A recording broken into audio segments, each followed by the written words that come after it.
वार्तांकन रोखठोक बातमी.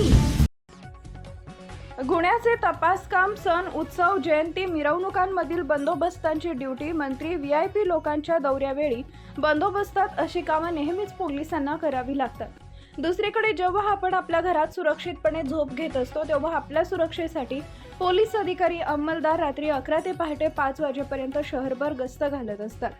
सोलापूर शहरातील 7 पोलीस ठाण्याच्या अधिकाऱ्यांवर रात्र गस्तीची जबाबदारी सोपवण्यात आली आहे. सोलापूर शहरात 2.5 लाखांवर कुटुंब आहेत, पण शहरात 15,000 सीसीटीव्ही देखील कॅमेरे नाहीत. आता उन्हाळ्याचा तडाखा वाढला असून वीज पुरवठा सारखाच खंडित होतोय.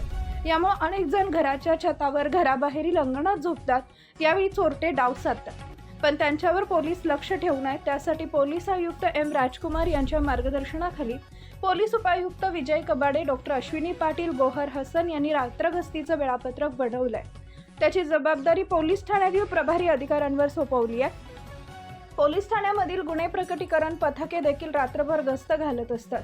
प्रत्येकाकडून प्रभावीपणे रात्रगस्त घातली जाते का हे पाहणं, यासाठी शहरातील 300हून अधिक ठिकाणी QR कोड लावण्यात आले.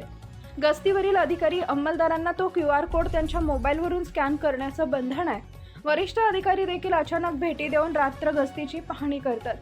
सध्या सोलापूर शहराची लोकसंख्या 12 लाखांवर आहे. शहराच्या सुरक्षेसाठी 2,500पर्यंत पोलीस आहेत. प्रत्येक वेळी पोलीस प्रत्येक ठिकाणी असतील अशी स्थिती नाही. त्यामुळे ज्यांना अडचणीवेळी पोलिसांची मदत आवश्यक आहे त्यांच्यासाठी डायल 112 हा टोल फ्री क्रमांक उपलब्ध करून देण्यात आलाय.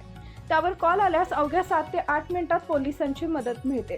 दरमहा सरासरी 600हून अधिक व्यक्ती पोलिसांना त्या क्रमांकावरून संपर्क साधतात असं अधिकाऱ्यांनी सांगितलंय. महाराष्ट्रातील महत्त्वाच्या आणि ताज्या बातम्या पाहण्यासाठी आमच्या जय हो न्यूज चॅनलला सबस्क्राईब करा आणि बेल आयकॉन प्रेस करा.